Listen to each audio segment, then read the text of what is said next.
여러분, 제가 학창 시절에는 가요 톱10이라는 프로그램이 있었는데 혹시 가요 톱10을 아시는 분들이 계십니까? 여기에 보면 젊은 사역자들이나 청년들이 몇 분 계시는 것 같은데 이분들은 저는 뮤직뱅크 세대인데요. 뭐 이럴 수도 있을 거예요. 그리고 여기 계신 어른분들 중에 나는 가요 톱10도 모르겠고 뮤직뱅크도 모르고 나는 가요 무대다 이러면 손 들어 보십시오. 가요 무대, 예. 많이 보십니다. 지금 대다수는 가요 무대인 것 같습니다. 아무튼 유행가들의 인기 순위를 매기는, 그래서 이 유행가들의 인기의 정도가 어느 정도인지 그 바로메타가 되어지는 것이 가요 톱10이었는데 제가 이 가요 톱10을 어릴 때 즐겨봤어요. 그러면 10위에 있던 곡이 한 주 지나면 5위로 올라오기도 하고 또 1위 후보곡이 되기도 하고 그렇게 됩니다. 그렇게 해서 1위 곡이 어떤 곡인지 정해지는 건데요. 맨 처음에는요, 이게 계속 1위가 되면 계속 1위가 되는 시스템이었는데 어느 순간 골든컵이라 그래서 5주가 되어지면 5주 동안 1위를 연속으로 하게 되어지면 이제는 아무리 인기가 있더라도 그 순위 프로그램에서 이제 하차를 해야 되는 그런 제도가 생겨났습니다. 왜 그런 제도가 생겨났냐면 어떤 가수가 등장을 하면요, 이게 끊임없이 계속 1위를 하니까 재미가 없는 거죠. 계속 10주, 제가 최대로 많이 봤던 건 12주까지 1위를 하는 걸 봤거든요. 그 대표적인 가수가 누구였냐면 서태지와 아이들이었습니다. 서태지와 아이들이 딱 나오면 그냥 무조건 12주예요. 12주. 노래가 좋고 안 좋고 상관없이 12주입니다. 그리고 신승훈, 김건모 이런 사람들이 나오면 그러면 10주, 12주 계속 1위를 하는 겁니다. 지금 BTS 인기를 능가하는 정도의 그 인기를 가졌죠. 근데 여러분, 이 어마어마한 가수들을 꺾고요 1위를 한 노래가 있었는데 혹시 여러분 신신혜 씨라고 압니까? 신신혜라는 가수가 있었는데 괴상한 노래와 춤으로 신드롬을 일으킨 가수였습니다. 이 당시에 제가 보니까 조중동과 같은 그런 신문에도 이 사람이 기사가 나올 정도였습니다.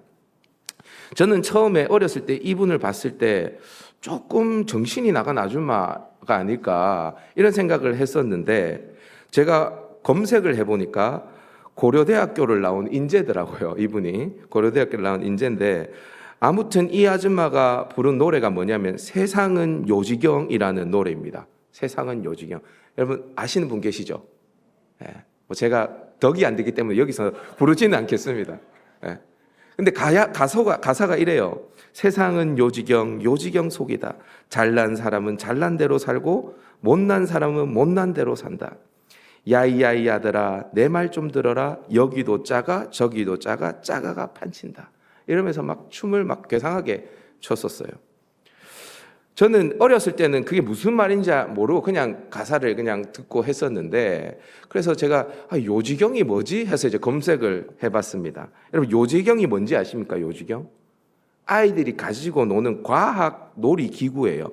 상자에 구멍을 뚫어가지고 확대경을 달아서 그 안에 여러 가지 그림들을 이렇게 조합을 해놓는데 각도를 어떻게 보느냐에 따라서 이렇게 보이기도 하고 저렇게 보이기도 하는 놀이 기구입니다. 그러니까 지금 이 가수가 뭘 이야기하냐면 이렇게 보면 이런 것 같고 저렇게 보면 저런 것 같은 세상이 뭐가 진짜인지 잘 알지 못하는, 왜냐하면 여기도 작아 저기도 작아가 판을 치니까 진짜가 뭔지를 잘 모르겠다라는 세상을 빗대어서 세상은 요지경이라는 노래를 지은 것입니다. 여러분 지금 우리가 살아가는 세상 요지경입니까? 요지경이 아닙니까? 요지경이죠. 얼마 전에 여러분들 뉴스를 통해서 다 봤지만 서이초 사건이라고 여러분 들어보셨습니까? 서울의 서초구의 서이초등학교라는 곳에서 한 교사가 7월에 20대 교사가요 자신이 일하는 교실에서 숨진 사건입니다. 왜 이 교사가 목숨을 스스로 끊었냐? 학부모의 항의 때문에. 물론 그 죽음이 의롭다 할 수는 없지만 요즘 아이들이 교실에서 잠을 자도 선생님들이 애들을 이렇게 흔들어 깨울 수가 없대요. 왜 그러냐면 몸에 손을 대서 흔들어 깨우는 순간 성추행, 그다음에 신체의 자유권을 박탈한다고 해서 인권을 침해했다라고 고발을 해버린다라고 이야기를 합니다. 제가 이 기사를 접하면서 세상이 이게 어째 돌아가는 건지 인권 하다가 보니까 이제는 교권이 완전히 무너진 시대를 우리가 살아가고 있다라는 생각이 들더라고요. 이렇듯 세상은 모든 것을 혼란스럽게 만들어 버립니다. 자유의 의미도 헷갈리게 만들어 버리고요. 인권의 의미도 다 바꿔 버립니다. 그래서 진짜 진리가 무엇인지를 잘 모르게 우리를 혼돈스럽게 만들어 버려요. 근데 여러분, 우리가 이걸 알아야 합니다. 인간은요, 스스로 똑똑한 채 하지만 자신들이 진리를 발견하고 또 더 나아가서 진리를 추구하며 또 마침내 그 진리에 도달할 수 있다라고 스스로 믿지만 인간은 그런 존재가 아닙니다. 인간은 그렇게 똑똑한 존재가 아니에요. 인간은 어떤 존재냐? 오늘 로마서 1장 22절에서 인간에 대해서 평가를 하는데 우리 공동 번역 버전으로 한번 읽어보도록 하십시다. 공동 번역 버전으로 읽어봅니다. 시작. 인간은 스스로 똑똑한 채 하지만 실상은 어리석습니다. 실상은 어떻다고요? 어리석다고요. 자기 스스로 똑똑하다고 생각하지만 실상은 어리석다라는 겁니다. 따라서 인간이 아무리 자유를 자신의 이성으로 추구한다고 해도 그건 자유가 되지 않습니다. 자유에 도달하지 못합니다. 인간이 아무리 인권을 외쳐도 그것은 인권이 되지 않습니다. 왜 그렇습니까? 어리석으니까. 실상은 어리석으니까 그런 겁니다. 진리는 누구에게서 그러면 발견할 수 있을까요? 내가 곧 길이요 진리요 생명이니 오직 예수 그리스도에게만 진리를 우리는 발견할 수 있습니다. 그런데 인간은 그걸 인정하지 않죠. 내 스스로가 그 진리를 찾아낼 수 있다, 진리를 추구할 수 있다라고 생각을 합니다. 끝까지 자신이 할 수 있다라고 생각해요. 그래서 그 결과 어디까지 가냐? 오늘 본문 21절을 우리 또 표준 세번역 버전으로 한번 읽어보도록 하십시다. 시작. 사람들은 하나님을 알면서도 하나님을 하나님으로 영화롭게 해드리거나 감사를 드리기는커녕 오히려 생각이 허망해져서 그들의 지각 없는 마음이 어둠으로 가득 차게 되었습니다. 사람들은 하나님을 알면서도 하나님을 인정한다, 인정하지 않는다? 인정하지 않는데요. 그분을 영화롭게도 하지 않고 그 하나님께 감사하지도 않습니다. 여러분, 왜 하나님을 인정하지 않을까요? 왜 하나님을 인정하지 않을까요? 내가 하나님이어야 하니까. 내가 하나님이어야 하니까 하나님 인정하고 싶지 않는 겁니다. 아담이 하나님같이 되려고 선악과를 따먹은 것과 완벽히 똑같습니다. 여러분, 바로 이게 죄입니다. 죄. 우리가 흔히 알고 있는 살인, 도적질, 음란 등이 죄가 아닙니다. 그것은 죄의 본질이 아니라 죄의 열매입니다. 죄의 결과입니다. 죄의 본질은 내가 하나님 되려고 하는 것. 그래서 하나님을 하나님으로 인정하지 않는 것이 죄의 본질입니다. 거기에서부터 모든 죄의 열매들이 싹을 틔우는 것이죠. 이렇게 죄 가운데 거하면요, 하나님을 하나님으로 인정하지 않으면 하나님의 진노가 그 죄 가운데 쏟아부어진다라고 성경은 이야기합니다. 하나님은 절대로 죄에 대해서 간과하시는 분이 아니십니다. 대충 넘어가지 않죠. 오늘 본문 앞에 나오는 로마서 1장 18절을 보면 하나님의 진노가 하늘로부터 죄 가운데 쏟아부어진다라고 말합니다. 우리는 하나님의 진노라고 하면 교통사고를 당하거나 큰 질병에 걸리거나 경제적인 어려움에 빠지는 등 안 좋은 일을 당하면 그것이 하나님의 진노라고 우리는 쉽게 생각합니다. 그런데 오늘 로마서를 자세히 읽어보면 하나님의 진노는 그러한 방식으로 나타나지 않습니다. 하나님의 진노가 어떻게 나타나냐? 오늘 본문 24절을 한번 보십시오. 24절 성경 한번 보십시오. 자막 없습니다. 2장 24절을 보시면 하나님께서 그들을 마음의 정욕대로 더러움에 내버려 두셨다라고 이야기를 하죠. 그죠?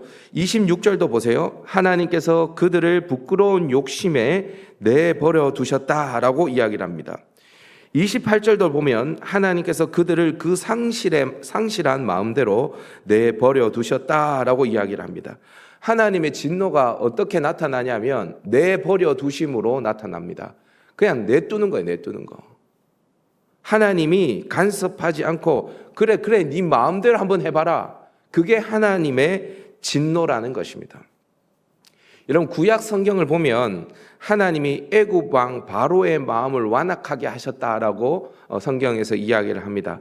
그래서 10가지 재앙을 하나님이 내리심에도 불구하고 바로 왕이 돌이키지 않죠. 여러분 이 말을 그냥 그대로 생각하면 하나님이 바로 왕의 마음을 완악하게 하시고 그리고 바로가 돌이키지 않으니까 하나님이 징계를 내리셨다. 그러면 하나님 완악하게 하신 분도 하나님이시고 징계를 내리시는 분도 하나님이시면 하나님이 좀 이상하신 분이시잖아요. 그렇죠? 근데 여러분 이것을 그냥 이대로 바로의 마음을 완악하게 하신 분이 하나님이시다라고 해석하면 안 됩니다.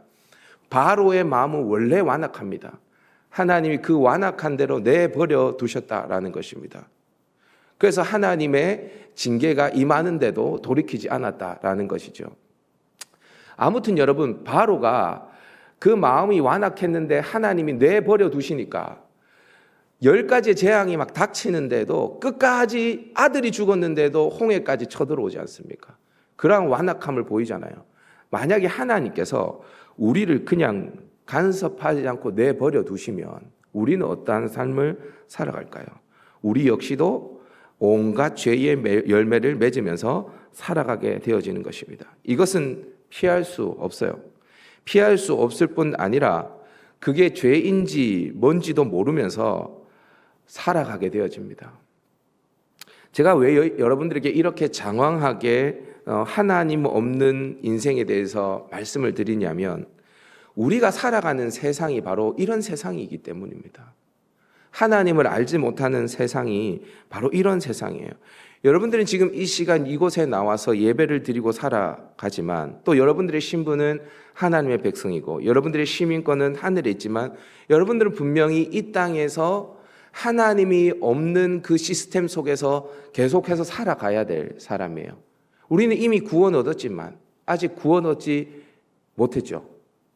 이미 구원을 얻었지만 아직 얻지 못했지 않습니까? 그 사이에서 여러분들은 살아가야 합니다. 이 땅의 시스템, 이 땅의 가치관 속에서 살아가야 돼요.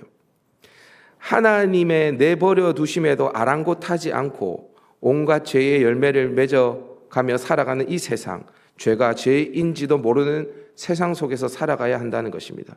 그렇기 때문에 바울이 로마서 12장 2절에서 말하듯 이 세대를 본받지 않고 하나님의 뜻을 분별하려면 실력을 갖춰야 됩니다. 실력을.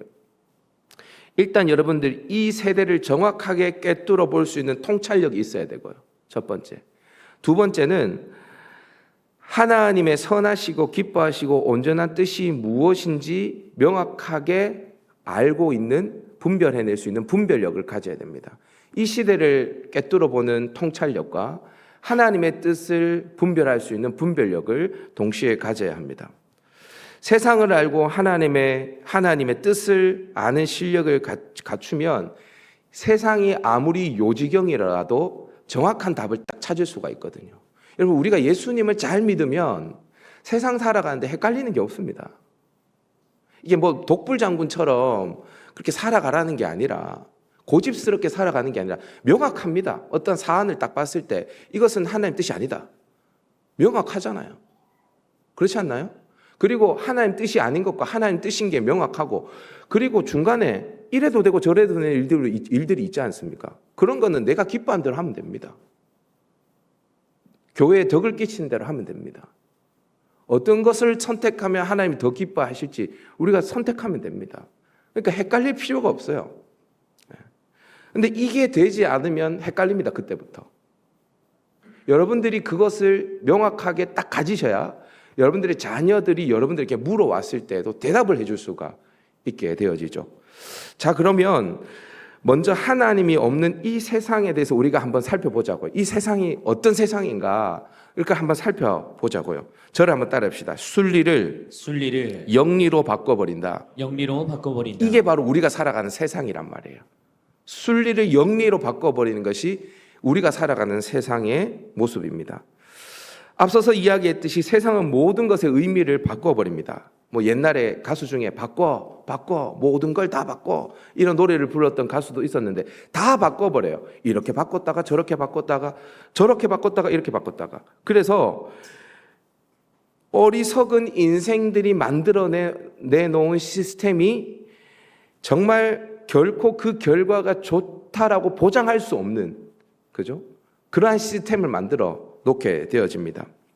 제가 예전에도 한번 수요 예배 때 설교를 했었는데, 제가 한 6년 전이었던 것 같아요. 안식월로 캐나다 밴쿠버에 갔을 때 그 밴쿠버 도시에 마약을 파는 가게가 있었다라고 말씀을 드렸죠.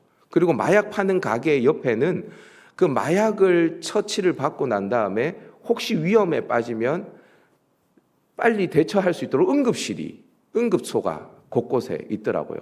제가 길을 다니는데요, 저는 대마초 냄새가 어떤 냄새인지 압니다. 이제 왜 그러냐면 대마초를 피는 사람들의 냄새가 있더라고요.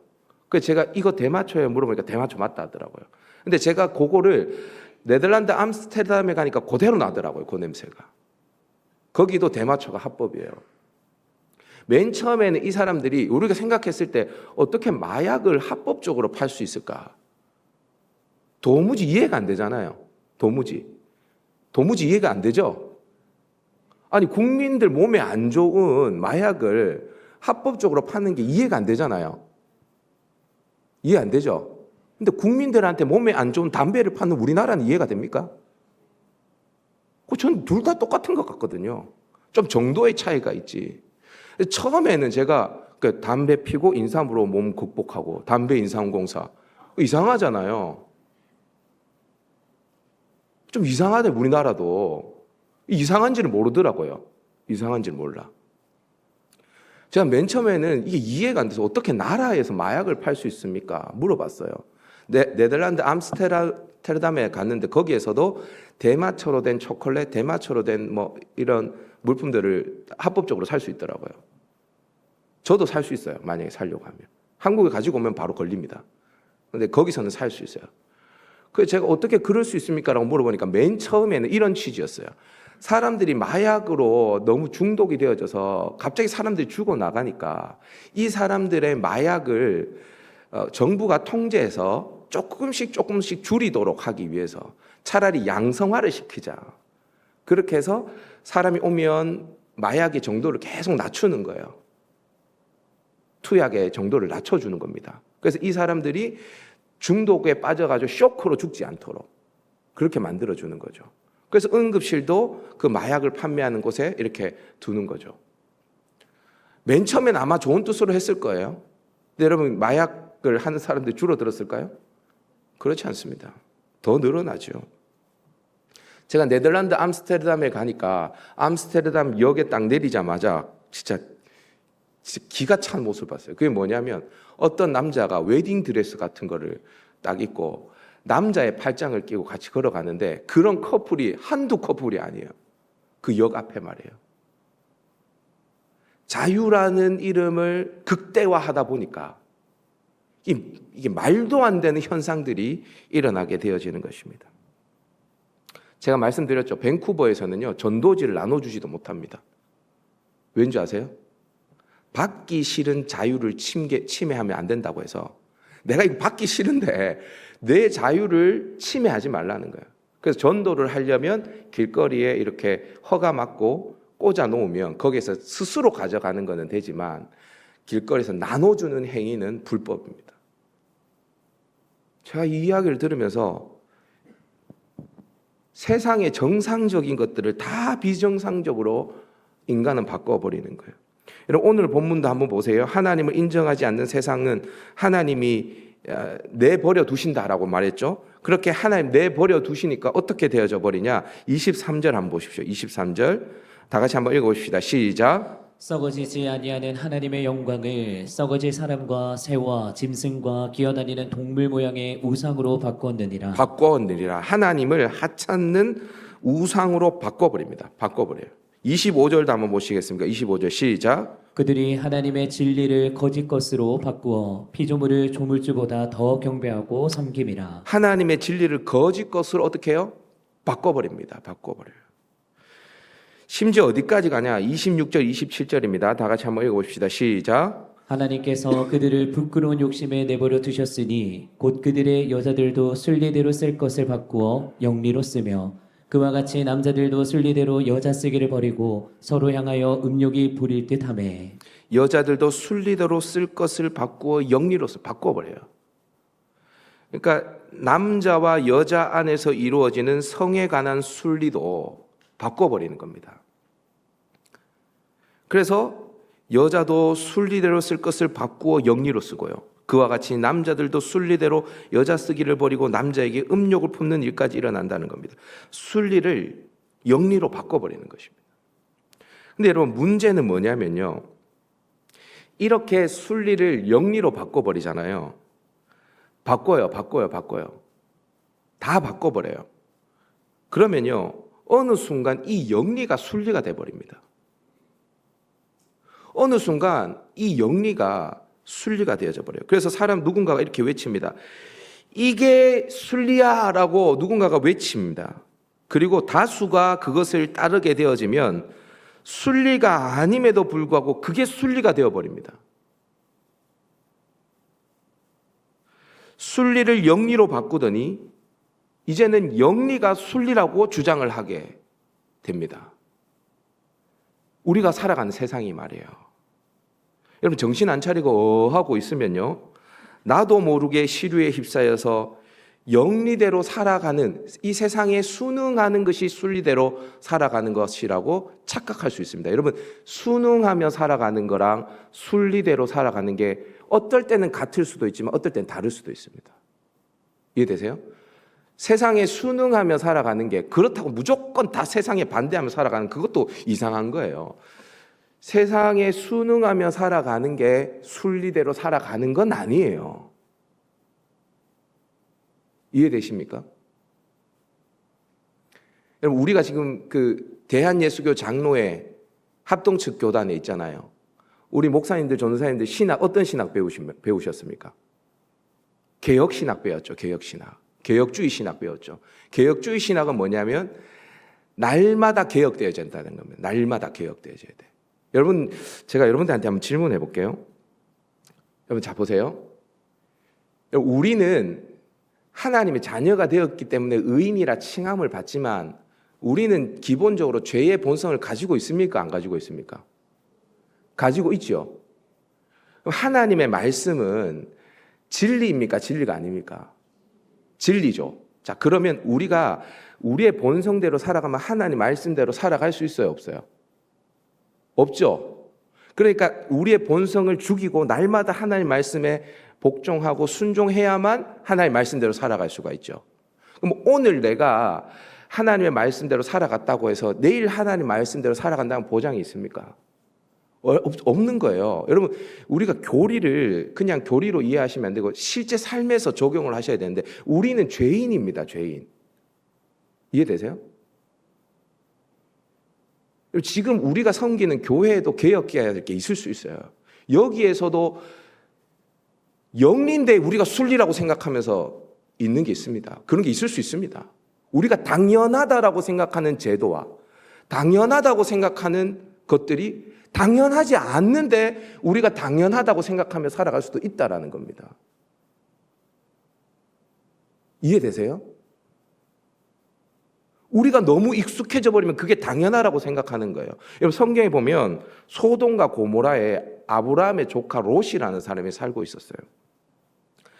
그 롯은 소돔과 고모라에서 뭐가 순리인지 뭐가 영리인지도 모르게 그곳의 음란한 문화 속에서 영향을 받게 되어집니다.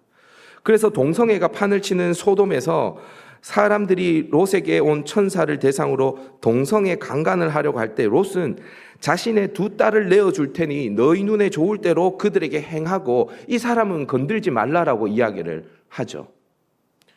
그리고 나중에 소돔과 고모라가 멸망하고 난 이후에 두 딸은 아버지에게 술을 먹이고 아버지와 동침하여서 자녀를 낳게 되어집니다.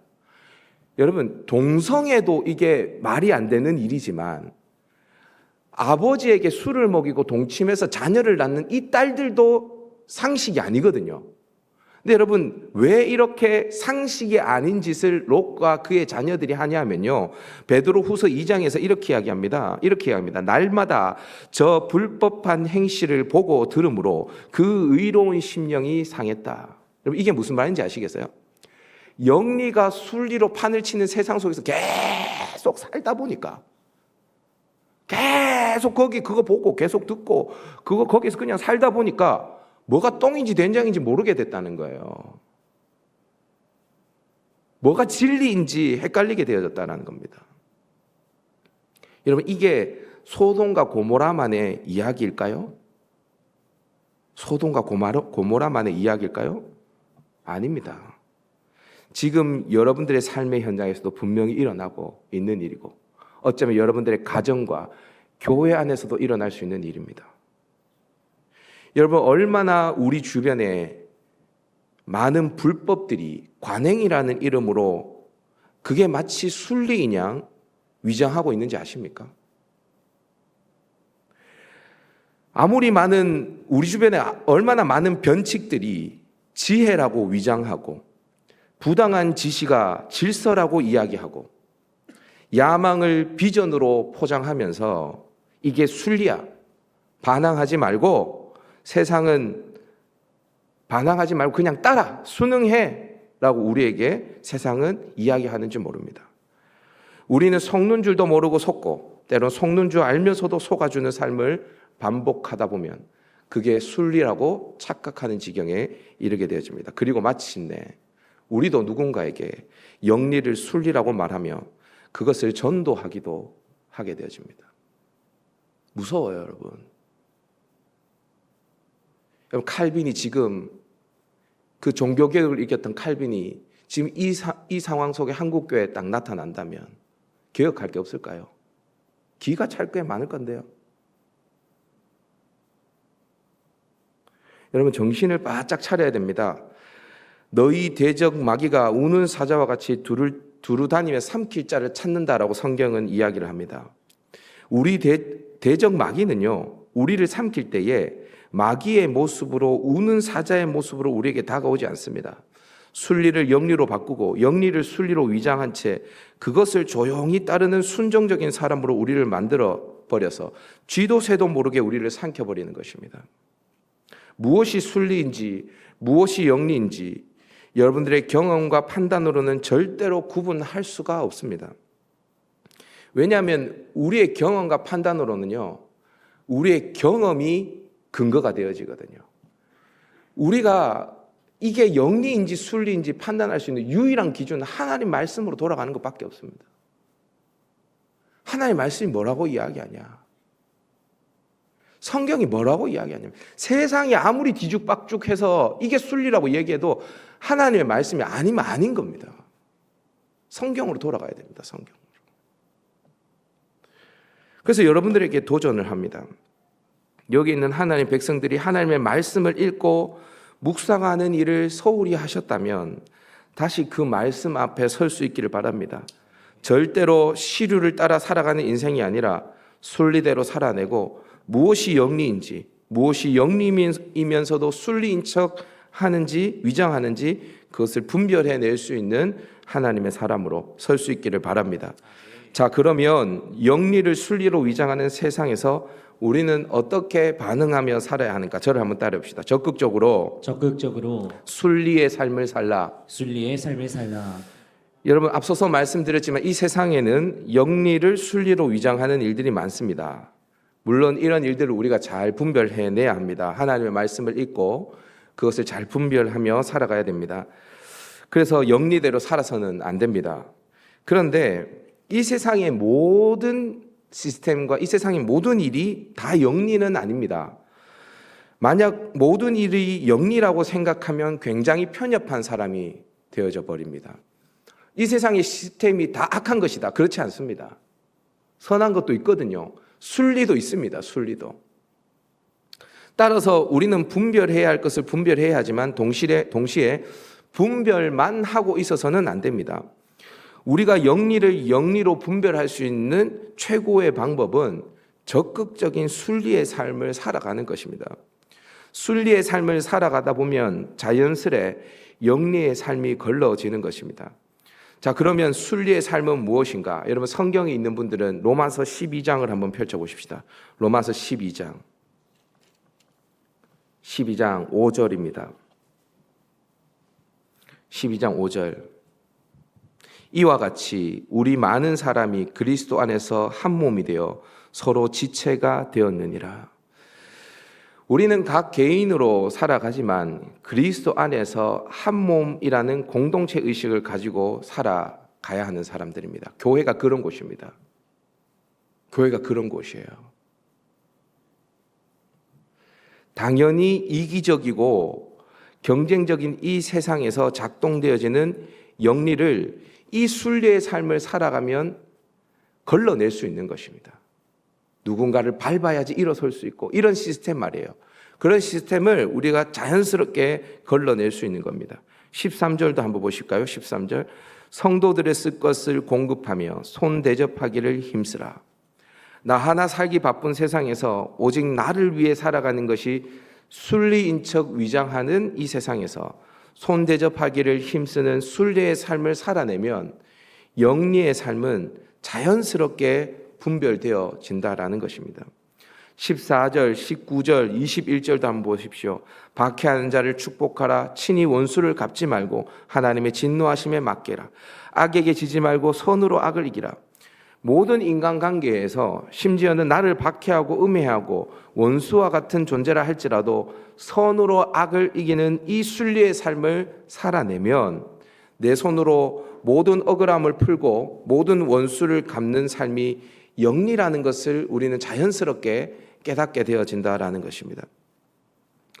그러나 우리가 적극적인 순리의 삶을 살아가는 것을 포기하는 순간 나는 또한 세상에 속아 넘어가는, 그래서 영리가 순리인지 착각하며 살아가는 삶을 자연스럽게 살아가게 되어진다라는 것입니다.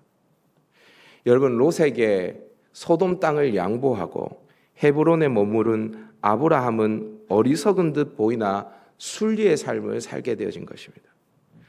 다윗이 왕이 될 것을 안다라고 말했던 그의 친구 사울의 아들 왕자 요나단은 자존심도 없는 사람처럼 보이지만 순리의 삶을 살아낸 것입니다. 전혀 죄가 없지만 이런 억울함을 다 호소하지 않고 도살당할 어린 양과 같이 십자가에 달려 죽으셔서 우리의 모든 죄를 담당하신 예수 그리스도 역시 실패한 것처럼 보이지만 순리의 삶을 살아내신 분이시죠. 여러분, 무엇이 순리인지 무엇이 영리인지 판단하는 것도 쉬운 일은 아닙니다. 그렇지만 순리의 삶을 살아내는 것은 더더욱 쉬운 일이 아닙니다. 하나님의 말씀을 읽으십시오. 묵상하십시오.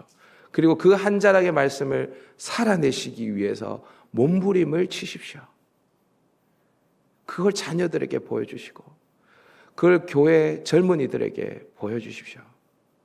여기 계신 어른들은요, 그걸 실천해야 될 사람들입니다.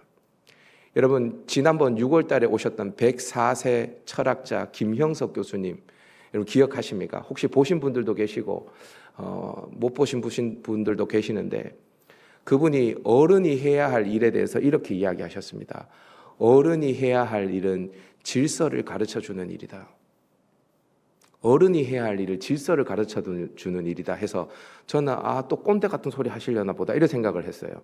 그런데 이분이 하는 얘기가 뭐냐면, 가족들이 식사를 다 하고 나면 손녀, 손자들이 식사를 하고 나가고 자기의 자녀들도 나가는데 자기는 꼭 식당 주인에게 가서 그 음식을 만드신 분에게 가서 감사히 먹었다고 인사를 하고 나온답니다. 그게 바로 질서를 가르쳐주는 거래요. 질서를 가르쳐. 여러분, 이 세상의 순리는 뭐냐면, 내가 일을 열심히 해서 돈을 번 것 가지고 밥값을 지불했으니 이 사람이 나한테 서비스를 해야 하는 것이 순리죠. 이 세상에서의 순리입니다. 그렇지만 이 김영석 교수님은 그 자녀들과 후손들에게 뭘 가르쳐 주시냐면, 이 음식은 하나님이 주신 것이고, 그리고 내가 이 음식을 사 먹을 수 있도록 경제 활동을 할 수 있도록 건강을 주신 분도 하나님이시기 때문에 이 음식을 만들기 위해서 수고한 분에게 가서 감사 인사를 하는 것이 이분에게는 순리인 것입니다.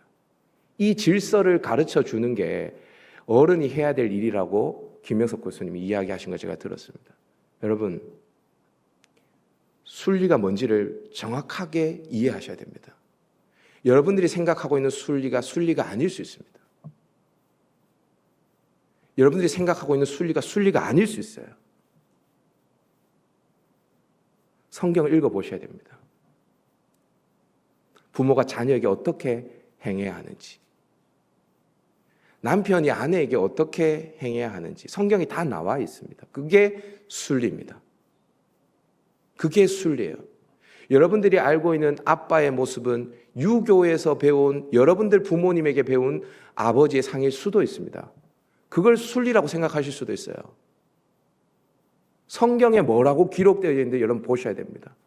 그리고 그 말씀대로 살기 위해서 부단히 애를 쓰셔야 됩니다. 그래야 순리와 영리를 구분해 낼 줄도 알게 되어지는 거예요.